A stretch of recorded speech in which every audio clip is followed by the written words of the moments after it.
गुरुजी शुक्राना गुरुजी संगत जी गुरुजी का अनंतम शुक्राना लख लख बार शुक्राना रचयिता शुक्राना सांस द शुक्राना संगत जी गुरुजी का आशीर्वाद है तभी यह सेवा हो पा रही है, वरना हम और आप और हम होते कौन है जो सेवा को पूरी कर सके। संगत जी सेवा पूरी जब भी होती है जब हमारी गुरुजी की कृपा होती है, गुरुजी हमें ब्लेस करते हैं, वरना संगत जी हमारे बस की नहीं है किसी के भी की सेवा पूरी कर सके, क्योंकि इंसान बहुत आलसी है, बहुत चीज़ों को टालने की हमारी आदत होती है कि कल कल कर। संगत जी देखो गुरुजी से जुड़ने के बाद सबसे पहले तो आपके अंदर ये आ जाएगा कि कल नहीं आज ही करना है। गुरु जी से जुड़ने के बाद आपके अंदर एक पॉजिटिव वाइब्स आएगी। आप अगर मुश्किल घड़ी में भी खड़े होंगे ना तो गुरु जी की एक आवाज आएगी, मैं तुम्हारे साथ हूँ आगे बढ़, तो आप उसे लांग कर आगे जरूर बढ़ोगे। उसके बाद संगत जी आपको यह लगेगा कि गुरु जी तो है नहीं, लेकिन आपको अदृश्य शक्ति है गुरु जी की, हमेशा आपके साथ रहेगी और आपके काम बनवाएगी। संगत जी इसलिए कहता हूँ पाठ की सेवा चल रही है। संगत जी देखो हमने कितनी बार पाठ करा, हमारे 4 बार पाठ पूरी सेवा होने वाली है, ये सब गुरु जी का आशीर्वाद है। संगत जी आगे भी चलेगी, सेवा चलती रहेगी, आप लोगों की 7 बारी पूरी कराने की जिम्मेवारी हमने ली, हम जरूर करवाएंगे। संगत जी किसी भी संगत ये ना सोचे कि हमने तो अभी शुरू किया, तो आपकी भी 7 बार जरूर पूरी कराएंगे। आप चैनल पे जाके भी दे सकते हो, अगर रेगुलर आपको क्या सुनना है तो आप रेगुलर भी पाठ आपको लाइव मिलेंगे। आइए पाठ को शुरू करते हैं गुरु मंत्र जाप के साथ। ओम नमः शिवाय शिव जी सदा साई, ओम नमः शिवाय गुरु जी सदा साई। जय गुरु जी। जय गुरु जी। भगवान शिव का पार्वती तथा पार्षदों के साथ मंदराचल पर जाकर रहना। शुंभ निशुंभ के वध के लिए ब्रह्मा जी की प्रार्थना से शिव का पार्वती को काली कहकर कुपित करना और काली का गौरी होने के लिए तपस्या के निमित्त जाने की आज्ञा मांगना। वायु देवता कहते हैं कि इस प्रकार महादेव जी से सनातन पराशक्ति को पाकर प्रजापति ब्रह्मा मैथुनी सृष्टि करने की इच्छा लेकर स्वयं भी आधे शरीर से अद्भुत नारी और आधे शरीर से पुरुष हो गए। आधे शरीर से जो नारी उत्पन्न हुई थी वह उनसे सतरूपा ही प्रकट हुई थी। ब्रह्मा जी ने अपने आधे पुरुष शरीर से विराट को उत्पन्न किया। वे विराट पुरुष ही स्वयं भुव मनु कहलाते हैं। देवी सतरूपा ने अत्यंत दुष्कर तपस्या करके उदीप्त यश वाले मनु को ही पति रूप में प्राप्त किया। इसके पश्चात मनु के वंश तथा दक्ष यज्ञ विध्वंस आदि के प्रसंग सुनाकर वायु देवता ने यह बताया कि भगवान शंकर ने दक्ष तथा देवताओं के अपराध क्षमा कर दिए। तदंतर ऋषियों ने पूछा कि प्रभु अपने गणों तथा देवी के साथ अंतर ध्यान होकर भगवान शिव कहाँ गए, कहाँ रहे और क्या करके विरत हुए। वायुदेव बोले महर्षियों, पर्वतों में श्रेष्ठ और विचित्र कंदराओं से सुशोभित हो जो परम सुंदर मंदराचल है, वही अपने तपस्या के प्रभाव से देवादिदेव महादेव जी का प्रिय निवास स्थान हुआ। उसने पार्वती और शिव को अपने सिर पर ढोने के लिए बड़ा भारी तप किया था और दीर्घ काल के बाद उसे उनके चरणारविंदों के स्पर्श का सुख प्राप्त हुआ। उस पर्वत के सौंदर्य का विस्तार पूर्वक वर्णन सहस्त्रों मुखों द्वारा 100 करोड़ वर्षों से भी नहीं किया जा सकता। उसके सामने समस्त पर्वतों का सौंदर्य तुच्छ हो जाता है। इसलिए महादेव जी ने देवी का प्रिय करने की इच्छा से उस अत्यंत रमणीय पर्वत को अपना अंतःपुर बना लिया। इस सर्वश्रेष्ठ पर्वत का समन करके रम्य आश्रम के समीप स्थित हुए अंबिका सहित भगवान त्रिलोचन वहां से अंतर्ध्यान होकर चले गए। मंदराचल के उद्यान में पहुंचकर देवी सहित महेश्वर वहां की रमणीय तथा दिव्य अंतपुर की भूमि में रमण करने लगे। जब इस तरह कुछ समय व्यतीत बीत गया, ब्रह्मा जी की मैथुनी दृष्टि के द्वारा सब प्रजाएं बढ़ गई। तब शुंभ और निशुंभ नामक 2 दैत्य उत्पन्न हुए। वे परस्पर भाई थे।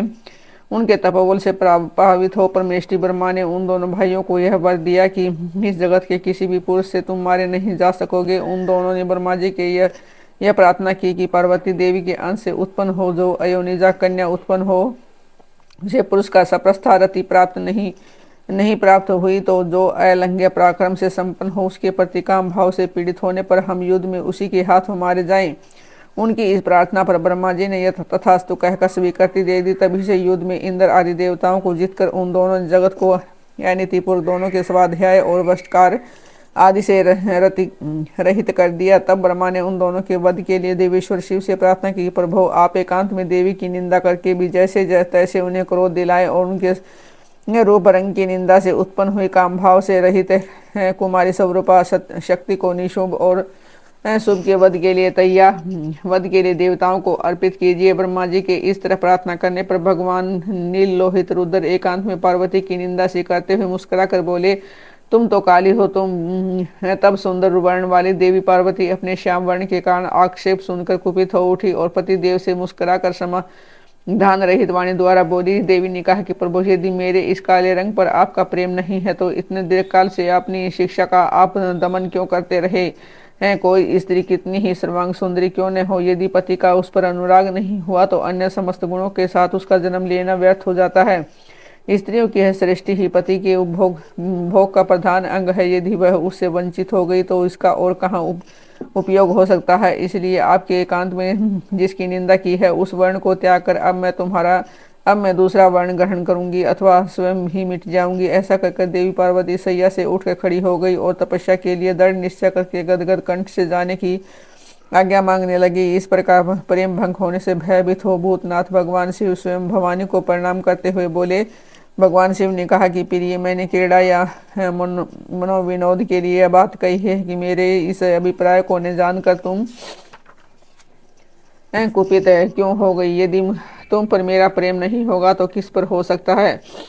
तुम इस जगत की माता हो, मैं पिता तथा अधिपति हूँ, फिर तुम पर मेरा प्रेम न होना कैसे संभव हो सकता है? हम दोनों का यह प्रेम ही भी क्या कामदेव की प्रेरणा से हुआ है? कदापि नहीं, क्योंकि कामदेव की उत्पत्ति से पहले ही जगत की उत्पत्ति हुई है। कामदेव की सृष्टि तो मैंने साधारण लोगों की रति के लिए की है। कामदेव मुझे असाधारण देवता के समान मानकर मेरा कुछ तिरस्कार करने लगा था, अतः मैंने उसे भस्म कर दिया। हम दोनों का लीला विहार भी जगत की रक्षा के लिए ही है, अतः उसी के लिए आज मैंने तुम्हारे प्रति यह परिहास युक्त बात कही थी। मेरे इस कथन की सत्यता तुम पर शीघ्र ही प्रकट हो जाएगी। देवी ने कहा कि भगवान, पति से प्यार वंचित होने पर जो नारी अपने प्राणों का भी परित्याग नहीं कर देती वह कुलंगना और शुभ लक्षणा होने पर भी सत्पुरुषों द्वारा निंदित ही समझी जाती है। मेरा शरीर गौर वर्ण का नहीं है, इस बात को लेकर आपको बहुत खेद होता है, अन्यथा क्रीड़ा या परिहास में भी आपके द्वारा मुझे काली कलूटी कहा जाना कैसे संभव हो सकता था? मेरा कालापन आपको प्रिय नहीं है, इसलिए वह सत्पुरुषों द्वारा भी निंदित है। अतः तपस्या द्वारा इसका त्याग किए बिना अब मैं यहाँ रह ही नहीं सकती। शिव बोले, यदि अपनी श्यामता को लेकर तुम्हें इस तरह संताप हो रहा है तो इसके लिए तपस्या करने की क्या आवश्यकता है? तुम मेरी या अपनी इच्छा मात्र से ही दूसरे वर्ण से युक्त हो जाओ। देवी ने कहा कि मैं आपसे अपने रंग का परिवर्तन नहीं चाहती, स्वयं भी इसे बदलने का संकल्प नहीं कर सकती। तब तो तपस्या द्वारा ब्रह्मा जी की आराधना करके ही मैं शीघ्र गौरी हो जाऊंगी।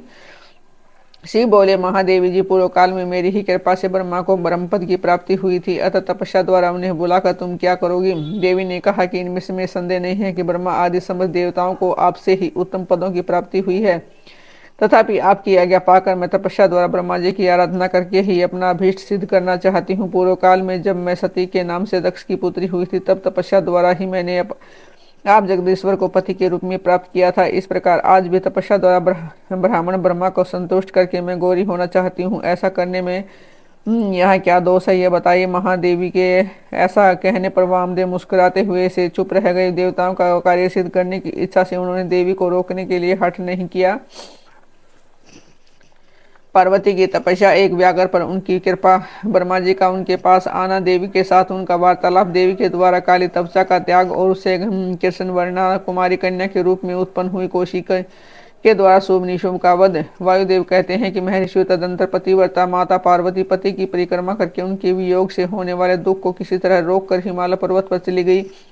उन्होंने पहले सखियों के साथ जिस स्थान पर तप किया था उस स्थान से उनका प्रेम हो गया था, अतः फिर उसी को उन्होंने तपस्या के लिए चुना। तदंतर माता पिता के घर जा उनका दर्शन और प्रणाम करके उन्हें सब समाचार बताकर उनकी आज्ञा ले उन्होंने सारे आभूषण उतार दिए और फिर तपोवन में जा स्नान के पश्चात तपस्वी का परम पावन वेश धारण करके अत्यंत तीव्र एवं परम दुष्कर तपस्या करने का संकल्प किया। वे मन ही मन सदा पति के चरण अरविंदों का चिंतन करती हुई किसी अक्षणिक लिंग में उन्हीं का ध्यान करके पूजन की बाह्य विधि के अनुसार जंगल के फल फूल आदि उपकरणों द्वारा तीनों समय उनका पूजन करती थी। भगवान शंकर ही ब्रह्मा का रूप धारण करके मेरी तपस्या का फल मुझे देंगे, ऐसा दृढ़ विश्वास रखकर वे प्रतिदिन तपस्या में लगी रहती थी। इस तरह तपस्या करते करते जब बहुत समय बीत गया तब एक दिन उनके पास कोई बहुत बड़ा व्याघ्र देखा गया।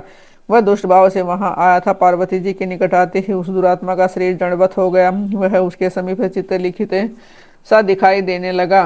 दुष्ट भाव से पास आए हुए उस व्याघ्र को देखकर भी देवी पार्वती साधारण नारी की भांति स्वभाव से विचलित नहीं हुई। उस व्याघ्र के सारे अंग अकड़ गए थे। वह भूख से अत्यंत पीड़ित हो रहा था और ये सोचकर कि यही मेरा भोजन है निरंतर देवी की ओर देख रहा था। देवी के सामने खड़ा खड़ा वह उनकी उपासना सी करने लगा। इधर देवी के हृदय में सदा यही भाव आता था कि यह व्याघ्र मेरा ही उपासक है, दुष्ट वन जंतुओं से मेरी रक्षा करने वाला है। यह सोचकर वे उस पर कृपा करने लगी। उन्हीं की कृपा से उसके तीनों प्रकार से मल तत्काल नष्ट हो गए। फिर तो उस व्याघ्र को सहसा देवी के स्वरूप का बोध हुआ। उसकी भूख मिट गई और उसकी आंखों की जड़ता भी दूर हो गई। साथ ही उसकी जन्मसिद्ध दुष्टता नष्ट हो गई और उसे निरंतर तृप्ति बनी रहने लगी। उस समय उत्कृष्ट रूप से अपनी कृतार्थता का अनुभव करके वह तत्काल भक्त हो गया और उस परमेश्वरी की सेवा करने लगा। अब वह अन्य दुष्ट जंतुओं को खदेड़ता हुआ तपोवन में विचरने लगा। उधर देवी की तपस्या बढ़ी और तीव्रतर होती गई। देवता शुभ आदि दैत्यों के दुराग्रह से दुखी हो ब्रह्मा जी की शरण में गए। उन्होंने शत्रु पीड़न जनित अपने दुख को उनसे निवेदन किया। शुभ और निशुभ वरदान पाने के घमंड से देवताओं को जैसे जैसे दुख दे रहे थे वह सब सुनकर ब्रह्मा जी को उन पर बड़ी दया आई। उन्होंने दैत्य वध के लिए भगवान शंकर के साथ हुई बातचीत का स्मरण करके देवताओं के साथ देवी के तपोवन को प्रस्थान किया। वहां सुरश्रेष्ठ ब्रह्मा ने उत्तम तप में पर निष्ठित परमेश्वरी पार्वती को देखा। वे संपूर्ण जगत की प्रतिष्ठा से जान पड़ती थी। अपने श्रीहरि के तथा रुद्रदेव के भी जन्मदाता पिता महेश्वर की भार्य आर्य जगन माता गिरिराज नंदिनी पार्वती जी को ब्रह्मा जी ने प्रणाम किया। देवगणों के साथ ब्रह्मा जी को आया देख देवी ने उनके योग्य अर्घ्य देकर स्वागत आदि के द्वारा उनका सत्कार किया। बदले में उनका भी सत्कार और अभिनंदन करके ब्रह्मा जी अनजान की बात ही देवी की तपस्या का कारण पूछने लगे। ब्रह्मा जी बोले, देवी, इस तीव्र तपस्या के द्वारा आप यहाँ किस अभिष्ट मनोरथ की सिद्धि करना चाहती हैं? तपस्या के संपूर्ण फलों की सिद्धि तो आपके ही अधीन है। जो समस्त लोगों के स्वामी हैं उन्हीं परमेश्वर को पति के रूप में पाकर आपने तपस्या का संपूर्ण फल प्राप्त कर लिया है। अथवा यह सारा ही क्रियाकलाप आपका लीला विलास है। परंतु आश्चर्य की बात तो यह है कि आप इतने दिनों से महादेव जी के विरह का कष्ट कैसे सह रही हैं? देवी ने कहा कि ब्रह्मण, जब सृष्टि के आदिकाल में महादेव जी से आपकी उत्पत्ति सुनी जाती है तब समस्त प्रजाओं में प्रथम होने के कारण आप मेरे ज्येष्ठ पुत्र होते हैं। फिर जब प्रजा की वृद्धि के लिए आपके ललाट से भगवान शिव का प्रादुर्भाव हुआ तब आप मेरे पति के पिता और मेरे ससुर होने के कारण गुरुजनों की कोटि में आ जाते हैं। और जब मैं ये सोचती हूँ कि स्वयं मेरे पिता गिरिराज हिमालय आपके पुत्र हैं तब आप मेरे साक्षात पितामह लगते हैं, लोक पितामह हैं। इस तरह आप लोक यात्रा के विधाता हैं। अंतपुर में पति के साथ जो वृतांत घटित हुआ है उसे मैं आपके सामने कैसे कह सकूंगी? अतः यहाँ बहुत कहने से क्या लाभ है? मेरे शरीर में जो यह कालापन है उसे सात्विक विधि के से त्याग कर मैं गौरवर्णा होना चाहती हूँ। ब्रह्मा जी बोले, देवी, इतने ही प्रयोजन के लिए आपने ऐसा कठोर तप क्यों किया? क्या इसके लिए आपकी इच्छा मात्र ही पर्याप्त नहीं थी? अथवा यह आपकी एक लीला ही है? जगन माते, आपकी लीला भी लोकहित के लिए ही होती है। अतः आप इसके लिए एक अभिष्ट फल की सिद्धि कीजिए। शुभ और निशुभ नामक दोनों देते हैं उनको वर दे रखा है जिससे उसका घमंड बहुत बढ़ गया है और वे देवताओं को सता रहे हैं। उन दोनों को आपके ही हाथ से मारे जाने का वरदान प्राप्त हुआ है। अतः ऐसे विलंब करने से कोई लाभ नहीं है। आप क्षण भर के लिए सुस्थिर हो जाइए। आपके द्वारा जो शक्ति रची या छोड़ी गई है उन इन दोनों के लिए मृत्यु हो जाएगी। ब्रह्मा जी के इस प्रकार प्रार्थना करने पर गिरिराज कुमारी देवी पार्वती सहसा अपने काली तपचा के आवरण को उतार कर गौरवर्णा हो गई और तपचा कोष रूप से त्यागी गई। जो उनकी शक्ति थी उनका नाम कौशिकी हुआ। वह काले मेघ के समान कांति वाली कृष्णवर्णा कन्या हो गई। देवी की यह माया शक्ति ही योग निद्रा और वैष्णवी कहलाती है। उसके आठ बड़ी बड़ी भुजाएं थी। उसने उन हाथों में शंख, चक्र, गदा और त्रिशूल आदि आयुध धारण कर रखे थे। उस देवी के 3 रूप हैं, सौम्य, घोर और मिश्र। इन तीनों नेत्रों से युक्त है। उसने मस्तक पर अर्धचंद्र का मुकुट धारण कर रखा है। उसे पुरुष का सप्रस्थ रति का योग प्राप्त नहीं है और वह अत्यंत सुंदरी देवी थी। देवी ने अपनी ही इस सनातन शक्ति को ब्रह्मा जी के हाथ में दे दिया। वही दैत्य पर शुभ और निशुभ का वध करने वाली हुई। उस समय प्रसन्न हुए ब्रह्मा जी ने उसे पराशक्ति को सवारी के लिए एक प्रबल सिंह प्रदान किया जो उनके साथ ही आया था। उस देवी के रहने के लिए ब्रह्मा जी ने विंध्यगिरी पर वास स्थान दिया और वहां नाना प्रकार के उपचारों से उनका पूजन किया। विश्वकर्मा ब्रह्मा के द्वारा सम्मानित की हुई शक्ति अपनी माता गौरी को और ब्रह्मा जी को कर्मशः प्रणाम करके अपने ही अंगों से उत्पन्न और अपने ही समान शक्तिशाली बहुसंख्यक शक्तियों को साथ ले दैत्यराज शुभ निशुभ को मारने के लिए उदत होकर विंध्या पर्वत को चली गई। उसने समारंगन में उन दोनों दैत्यराजों को मार गिरा। उस युद्ध का अन्यतर वर्णन हो चुका है, इसलिए उसकी विस्तृत कथा यहाँ नहीं कही गई। दूसरे स्थलों से उसकी रूहा कर लेनी चाहिए। अब मैं प्रसंग का वर्णन करता हूँ।